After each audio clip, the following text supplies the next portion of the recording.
morning, good afternoon, or good evening, depending on where you're listening to this. I'm Lucy Morris, and welcome to another episode of The Flying Archer.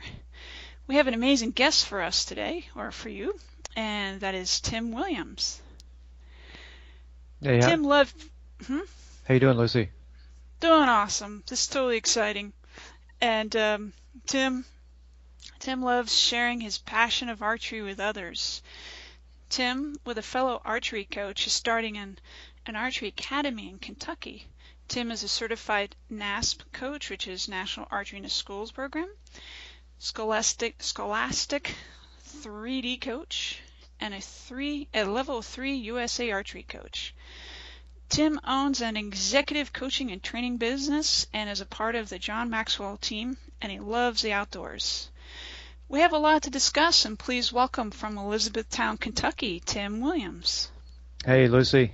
Glad to be here. Hey, Tim, totally awesome. And Tim, I gave you a brief overview and bio. So Tim, sit back and relax and take a minute or two and tell us a little bit about your background and how you got into archery. Well, as far as how I got into archery, I kind of like most kids, I started with a stick bow on the farm, running around trying to build my own things and build my own arrows, and with fishing line, and started out with sassafras actually, so it was kind of a fun thing as a kid, and sassafras didn't hold up very good. And neither did the fishing line. It wound up breaking continually and caused a few marks on my face, and I was lucky I didn't put my eye out doing that. Wow. So that was how I kind of got a start there, but didn't really pick up a bow and start shooting probably until I was in my early 20s, when I started hunting and that kind of thing. And a good friend I worked with taught me how to shoot, and it kind of just grew from there. He basically wanted to sell me his bow. That's why he decided he wanted to teach me. So that's how it wound up working, from there. So that's how I got my start. Hey, wonderful. So Tim, actually what we're going to do is Tim and I are going to sit back and talk about archery for about 20 minutes. If you're listening while driving your car, keep your hands on the wheel, because I will take notes for you, and I'll have the links and resources on my blog at theflyingarcher.com. And Tim, what is your favorite gadget that you have on your bow? I've got this little thing on my bow, and it's called a hindsight. And it's a peep sight eliminator is basically all it is. And it kind of lets you know if you're torquing your bow, and it also allows more light into your eye because you're not having to look through a normal tiny peep sight that's in the middle of your string. And the reason I put that on my bow, I done a lot of research and tried to find something to eliminate the peep sight, because one night it cost me a Boone and Crockett class buck, because it was I was so aggravated. I couldn't see my pins that night, and I could see the buck clearly, but when I drew back and pulled and tried to look through my peep, and I could not see my pin at all. So, I just had to let down and watch the buck walk away, and I never saw him again that season. So I don't know if he's still out there or not. But since I put that hindsight on there, it allows more light in there, and it's a pretty neat little gadget. And it's kind of like got a set of crosshairs on it, and you just line it with one of your pins on your bow, and then make sure you got that aligned, and look whatever pin you need, for whatever yardage you're shooting, and it's a big major help. I mean, I've Robin Hooded arrows because of it. Oh wow, that's really cool. That makes it really easy to shoot things. Does that take the fun out of it though? No, I don't think it does. Actually, it actually makes it more of a challenge, because if you don't have everything lined up perfectly, that thing will tell on you real quick. You'll wind up shooting to the left, to the right. It really tells on you as far as bow torque goes. So it's not very forgiving. So it makes it more of a challenge, I think. Do you recommend that for people who have recurve bows? You know, it would probably work on a recurve if you're going to use a pin sight. Um, I don't know how many people actually use peeps on a recurve because I don't shoot a whole lot of recurve archery. Ah, so you're a compound shooter. I'm a compound guy. Yeah, the only Ah, recurves I've shot is just the ones that we use in the JOAD program, and there's they don't have any sights on those at all. no, they don't. So what is the craziest weather day you've ever shot in? I haven't personally shot in any real crazy weather days, but I will tell you about a Scholastic 3D tournament that we had. And it was in conjunction with the ASA as well, but I wasn't shooting in that tournament that day. We had storms that day. The tournament was actually in London, Kentucky. It was the 3D Nationals, and we had severe thunderstorms, lightning, and downpours, and we wound up having to leave the range twice that day because of lightning. The kids really enjoyed it though because it was something different out of the norm for them because they were out there traipsing around in the mud and shooting in the rain, and they would come back and we'd hold umbrellas over top of their bows for them, and and try to keep them as dry as long as we could. And then they just thought it was something really neat. And they'd never had to deal with that kind of thing, and because most of the kids that I have in the Scholastic 3D program, they also shoot NASP as well, so they had never had to be out in the woods and shooting in that kind of those kind of conditions. So when I know you having a archery academy that you're creating in Kentucky.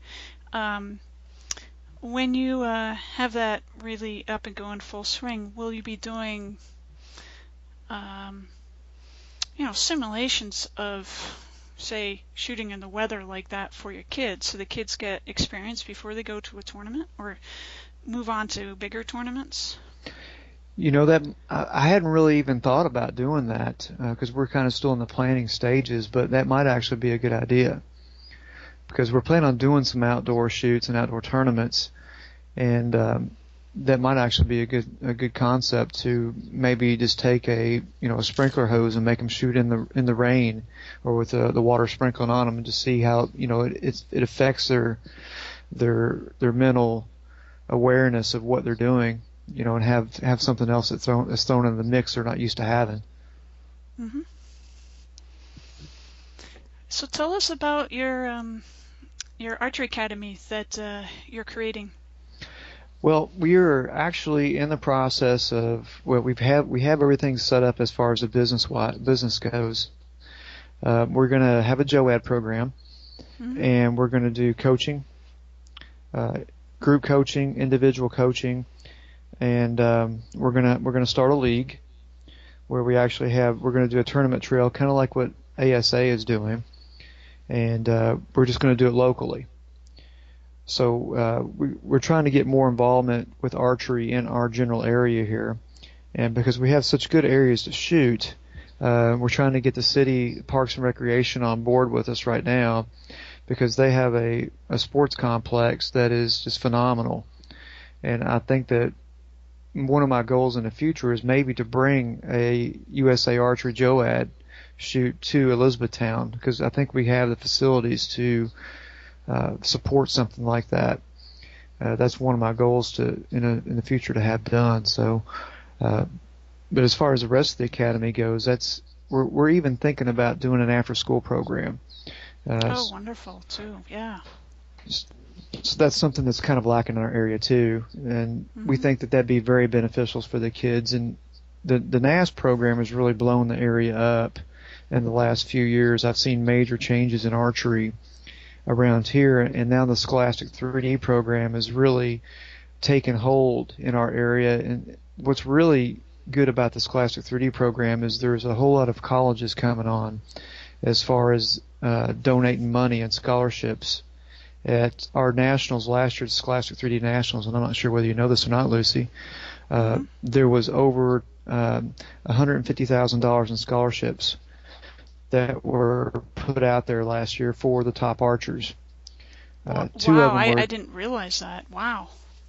Yes, so it's something that's actually really growing in their area.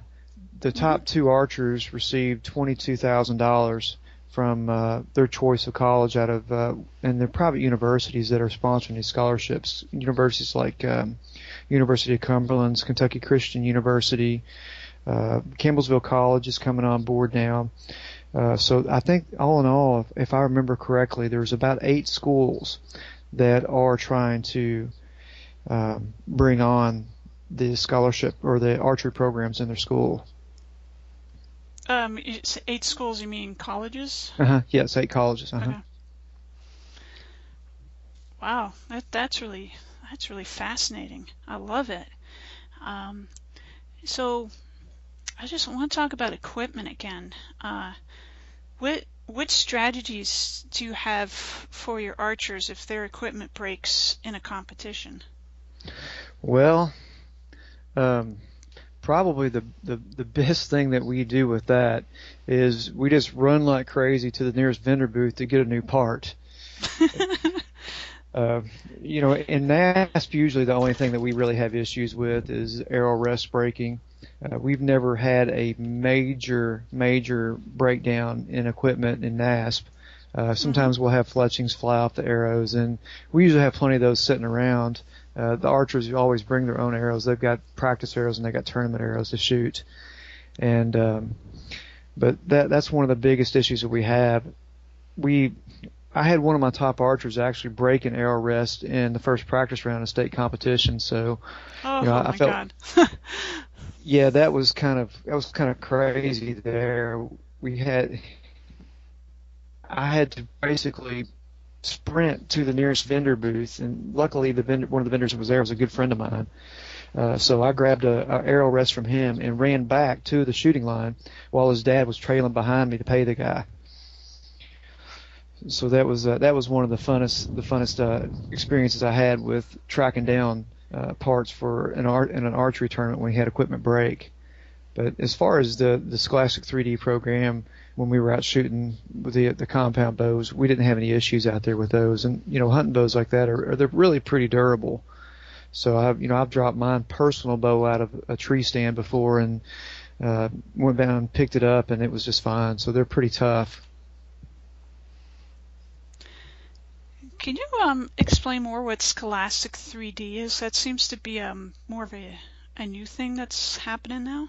Yes, it is a program that was actually started by the same lady who started NASP, Jenny Richardson. Hmm. She's seen a need for a transition between the high school programs and to the next level of the college, and the transition program wasn't there from NASP. So what was happening was basically the kids that were shooting in high school in NASP, they had nowhere else to go with the program. It was pretty much done after that. There weren't any colleges that were on board that were really shooting. They had nowhere to get the actual continuation for it. So she's seen the need with that, and she started this program. This is its third year coming up, its third season, and now they have brought some sponsors on board that are major sponsors, like Pope and Young. Hmm. They just come on board actually this past July at our national tournament, and they dropped $25,000 sponsorship in straight away to the program. And they are implementing ethical chase into the training program for Scholastic 3D. So as a Scholastic 3D coach, you are actually taught how to teach ethical chase in the Pope and Young program that they have implemented into this. So it's a really good program for kids. And there are right now, if I'm not mistaken, there are 26 states on board with the Scholastic 3D program, and it's growing every day. We have a full-time trainer a coach trainer that is running around the U.S. right now, training coaches, and I'm getting ready to start helping her do that here real soon. Once we get the dates and the scheduling done, I'm going to be part of the Scholastic 3D training program as far as the Oh, coaches go. fantastic. So you're going to be traveling around doing trainings in different states too? Yeah, that's one of the goals that we have. I'm probably going to stay fairly close to our area, maybe maybe 150 to 300 miles max is probably where I'm going to be going in the radius of Elizabethtown. Mm-hmm. But if I'm not mistaken, Joella Bates is our national trainer, and she has been traipsing all over the United States. Wow, that's impressive. It's amazing how much work it takes to launch a national program. Yes, Jenny has been working nonstop. I tell you, if anybody can do it, she can. She's like the Energizer Bunny. She never stops. And if you've ever met Jenny, you will know her. She is the most enthusiastic person about archery. She loves helping the kids, and if she can do anything to help further the sport of archery, she does it. Oh, that is awesome. That is totally awesome. And how do you help yourself stay in the moment when there's a lot of distractions going on? And I'm just saying that because people say to me, "Oh, archery is just about shooting arrows," and I'm like, "Well, you know what? There's actually a little bit more to it than just shooting arrows." Yeah, when I'm out shooting, archery is kind of like my escape. When I can kind of get out and let my mind wander a lot of times, but then, I don't have a whole lot of things that really distract me when I'm shooting. I've kind of got a good mental focus. But I will tell you what I do tell my archers, I try to keep them focused on the shot process and not the outcome. Why? Their biggest thing with that, they get focused on the outcome and they'll break down really quick. If they're shooting a tournament and they have one bad arrow, if they shoot, and I've got archers that, we're talking about, fourth graders all the way up to eighth graders is what most of the archers that I have on the teams. Mm-hmm. And if they shoot a 6 or 7, they'll completely lose their focus. And I've tried to get them where they don't focus on that. They go back and focus on their shot process, because once they have that bad arrow, it can just totally destroy their whole tournament. I've seen it happen to one of my archers at our world tournament this past year. He is generally a 2 in NASP. I guess I better explain this. In NASP, there's a 300 points as your top amount of points that you can get. And this one archer that I have, he generally shoots about a 293, 294 around that area is his average. And he was shooting at the world tournament, and he decided he wanted to shoot on the day opposite of the rest of the team because it was the last day, and so he was going to be shooting by himself. And he didn't have the team support there with him, and his first couple rounds were great. He was he shot 10s all the way up to his first practice round, and then his first end he shot, he had a perfect score. And his second end he had a 46, and his third end it went down to a 44, and in that second end, or the third end, he got down, he shot a 6. And then he completely fell apart after that 6 because he was so focused on trying to shoot 9s and 10s instead of actually just focusing on this process altogether. So that's all he could think about was that once he fell apart on that, his form completely just went downhill, and he couldn't bring himself back around to start focusing on the process again. So that's one thing I always just try to tell my archers, is to focus on the process and not the outcome. So you're really teaching a very powerful life skill. Oh yes, and it really is, when you think about it, a very important part of life, because instead of focusing on what's going on, you need to start with the end in mind. and work through the process backwards. And that is a important life skill with archery. And when I talk to parents and when we first start the program each year, we talk a lot about goal setting. And we're teaching third, fourth, fifth, sixth graders all the way up to eighth graders about setting goals, and that's not something they're used to. And I feel like that if we start them out that early in life and learning how to set goals and how to reach them and focus on a process, then there's no telling where they're going to be able to go in life, and just starting out with archery. Oh, that's just so wonderful. And if you're teaching them, hey, stop focusing on that which has happened out there, but let's reestablish and think about what's going on now instead of beating yourself up, will help them when someone cuts them off when they've learned how to drive, or competing in another sport, or just at work. Mm-hmm. Exactly. And your daughter has a trick of staying focused, doesn't she? Yeah, she does, actually. And it's kind of funny that she told me this one day, and I thought it was really neat. She was out shooting one day, and she said, Dad, she said, when I get on the line and I have a lot of people around me, a lot of things going around me, I just start humming my favorite song to myself, and then I hear the song constantly in my head. And she said, while I'm out there on the line shooting, she said, I hear that song all the time, and it helps me stay focused on what I'm doing instead of what everything else was going on around me. Because one time she did tell me she had a kid on the line shooting next to her at a tournament, and the young man was just totally beating himself up because he was shooting bad arrow after bad arrow and telling himself he wasn't any good, and just sighing and carrying on. And she said once she started hearing that song in her head and kind of humming to herself, she was able to focus and not even worry about what was going on. Wow, that's awesome. That also shows how self-talk can sort of destroy the moment or increase the moment too, just by seeing what happens to somebody else. Mm-hmm. Yes. Because if that kid had changed his self-talk, that could have totally changed the way he was shooting. Mm-hmm. Exactly. And even when I went and talked to the young man's coach, because my daughter came and told me what was going on, and I said, maybe I can help this guy, and I went and spoke to his coach about it, and his coach, I don't guess, really wanted to do anything or knew what to do.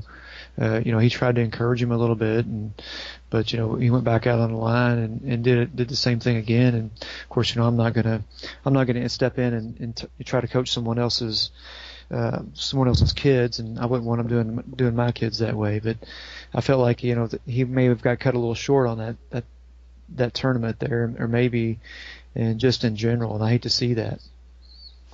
Yeah, it's hard, and it's hard to have someone transition how they're thinking in the middle of a stressful situation, which basically that training generally has to start from, in the classes where one is teaching people where it's not high stress yet. Or maybe they're feeling high stress because they're brand new, but they're, not out on the range sort of by themselves shooting, and the coaches are, in the back, kind of everyone's watching, Yeah. They say you perform like the way you train. That's right. What do you think about food? I mean, these tournament places have, the best hamburgers, pizzas, greasy food, enough to make you feel good for a moment. Well, I tell you, food, I am one of the world's worst when it comes to some of these tournaments. I love to eat, fair food, or there's nothing better to me than going out and getting one of those smoked sausages covered in peppers and onions. Yeah, well, that's better than the pizza, Yeah, and I tell you, pizza is usually one of the go-tos for my archers. They'll run right over there to that Little Caesar's tent or Papa John's tent or whatever it is, and get them a slab of pizza. And that doesn't weigh very well on their stomach when they're out there shooting. So usually I try to tell them to find something a little lighter. If they're shooting at a tournament, I'll tell them maybe you guys need to eat a better meal before you come, and then after you shoot, you can go veg out or eat what you want. Because I can usually tell how they ate depending on their mood, and how much they're complaining about, how much their stomach hurts, or how many times they've run off the line, so they got to go to the bathroom or whatever. There's really enough pressure in a tournament without adding to it with a queasy stomach. Oh yeah. I had one coach that I interviewed said that he asks his archers to bring a cooler with some food in it. So they have some food right there on the line. So if they need something to quickly eat to bring their blood sugar up or whatever, and more like healthy stuff. Mm-hmm. Yeah, exactly. I mean, you don't want to be grabbing a bag of potato chips and trying to eat that. Maybe something healthy like some fruit, or maybe even a granola bar. Some granola bars aren't very healthy because they're just laden with sugar, but there's some of them out there that are pretty good for you. And you kind of don't want to mess up your competitor by eating something full of garlic. Well, that might not be a bad idea. that could be. You're bad, man. That could give you a competitive edge. Especially if you're a left-handed shooter. Yeah, you're facing the right-handed person. Mm-hmm. Just eat some lasagna or something for lunch. Oh my goodness. I'm not competing against you, okay? Oh, well. I know your tricks now.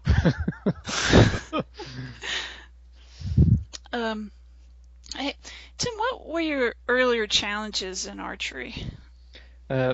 What my early challenges really were just trying to teach myself.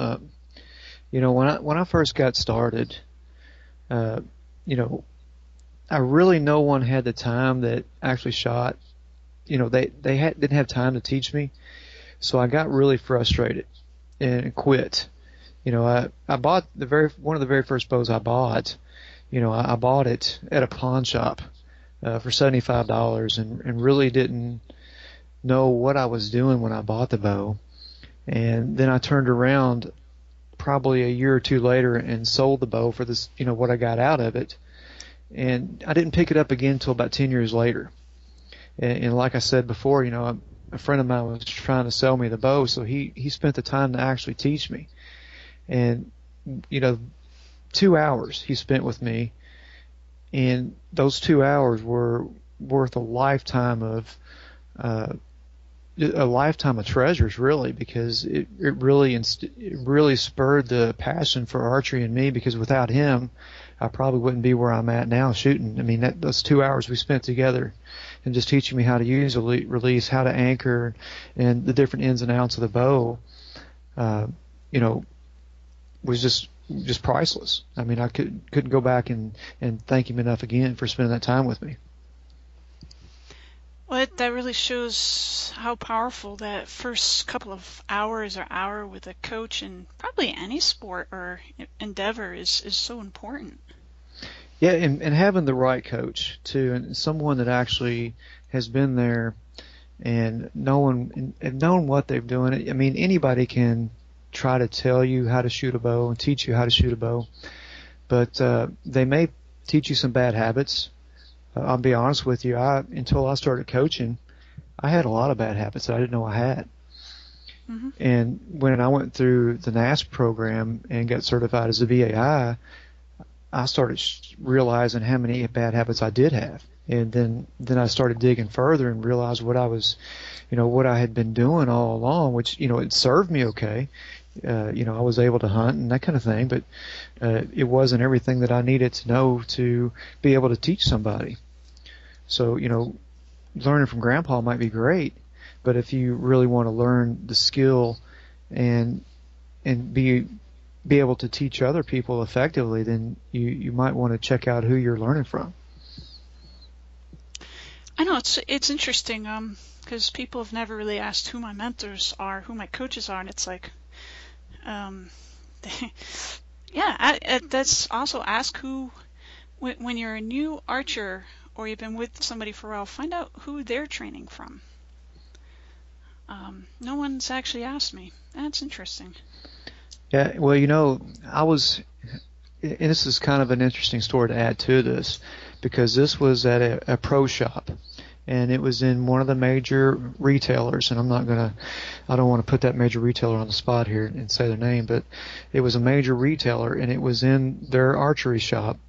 Uh, a fellow was trying to sell a guy a bow, and he was basically telling him that he needed to shoot a bow opposite, or what, his eye dominance, or his eye. He was trying to tell him to shoot his bow, his eye dominance, instead of shooting his strong side. I always teach, and this is the same thing that we learned at the USA Archery training. You always shoot your strong side to start out with. To start out with, yeah. And he was trying to teach a guy to shoot a bow with his weak side. And that was something I was sitting there thinking to myself, maybe we need to check how much these people in these shops actually know. You need to educate yourself, or to what questions to actually ask. How long have you been shooting a bow? Who trained you? Where did you get your training from? And if you got your training from just someone in the backyard, then you might not be the person qualified to make the decision on that purchase.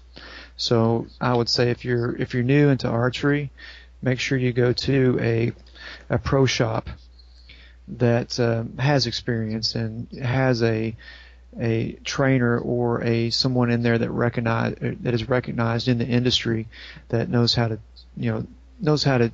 actually put you in the proper equipment. Mm-hmm.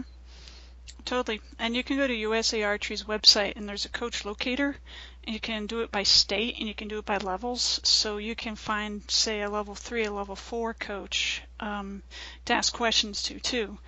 I just want to say, there you go, listeners. I just took half a page of notes, and I'll have them on the flyingarcher.com website. And you can follow Tim on... he has a website. It's the HTTP with those 2 dots / there's 2 of them, www.johnmaxwellgroup.com / Tim Williams /. And you can email Tim at Bluegrass Olympic Archery Academy. Did I get that right? Yeah, at that's gmail.com? right. Okay. And his Twitter is Tim Williams 38. And his Facebook, Tim's Facebook is, it's like the facebook.com / tim.williams.583234. And he also has a LinkedIn. It's all the https / www, linkedin.com /pub /tim-williams /62 /24 /594. Now, if you couldn't write that down fast enough, all that information will be on my blog, so you don't have to actually worry about writing that down. And Tim, I just have another question for you. How would you describe to somebody who's never shot an arrow before what it's like? This is, and this would be someone who's never shot before, but archery for me it's kind of a release, and no pun really intended. When you hold a bow, there's just so much power in your hands. But until an archer, really kind of launches his or her first arrow, they're not really going to understand. It's kind of like trying to explain how, a first kiss feels, or a first crush, that kind of thing. But I tend to be somewhat into philosophy, so here's kind of my take. Imagine you're trying to get somewhere in life, and there's something continually pulling you away from it. Kind of like the bowstring being drawn. All of a sudden, you can be pulled no further until you come to a stopping point, and that's your full draw. You decide to cut yourself loose from what stretched you away from your target, and that's your release. You're then propelled forward at breakneck speed, kind of like a roller coaster running down the first hill after the climb. And when that arrow hits a target, no matter whether it's in a 10 ring or outside, you've hit it.